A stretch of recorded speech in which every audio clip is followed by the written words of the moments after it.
Campaign 2020, the Iowa caucuses are just 3 days away, really setting the tone for the rest of the presidential race. The Morning Insiders are in search to the answer of that basic question: what the heck is a caucus? CBS 2's Tim McNicholas hit the road to Iowa to find out. Well, we all know about primaries from voting in Illinois, but in Iowa, they do things a little differently with caucuses. So we decided to drive to the Hawkeye State to see it with our own eyes. Every one of these boxes represents a caucus location? Correct. Alicia Gaiman takes us inside the war room, where she's busy prepping for the Democratic Party caucus in Scott County. That includes Davenport. Voter registration forms. They can register that night as a Democrat and participate. What is the problem here? We got to do a realignment. A caucus can be described as somewhat organized chaos. They're held in schools, churches, even some restaurants and living rooms. People standing around, sometimes raising their hands, sometimes arm twisting to change minds. A 30-minute realignment period. Here's how it works. People group together based on which candidates they support. Candidates that get 15% or more of the caucus goers are considered viable. If a candidate doesn't make the cut, those supporters then get to make a second choice and then jump onto someone else's bandwagon. I mean, it's democracy at its very most primal state, and that's neighbors talking to neighbors and deciding how they want to move forward. And this year, for the first time, voters will fill out preference cards. On the blue side, they'll put their first choice for the nomination.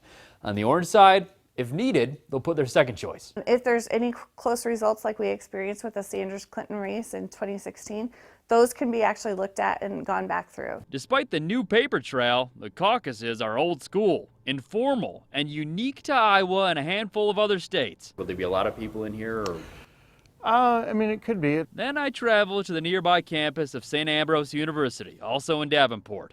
This very ballroom will be a caucus site. Dr. William Parsons is the head of the political science department. Why is there so much emphasis from these candidates in Iowa?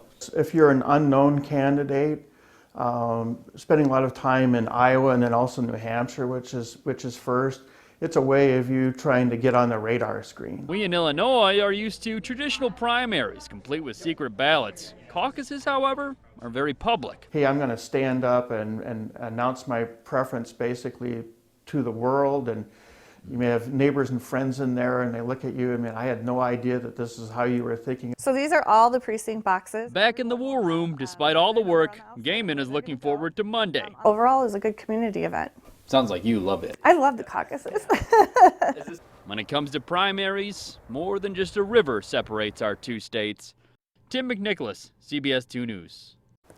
Well done, Tim. Well, Iowans physically in Illinois on Monday will be able to caucus here. For the first time, satellite caucus locations outside of Iowa exist, including 2 in Chicago, 1 in Hyde Park, 1 in Humboldt Park as well. There are even a handful of overseas in places like Scotland and France. Who knew? Yeah, that's cool.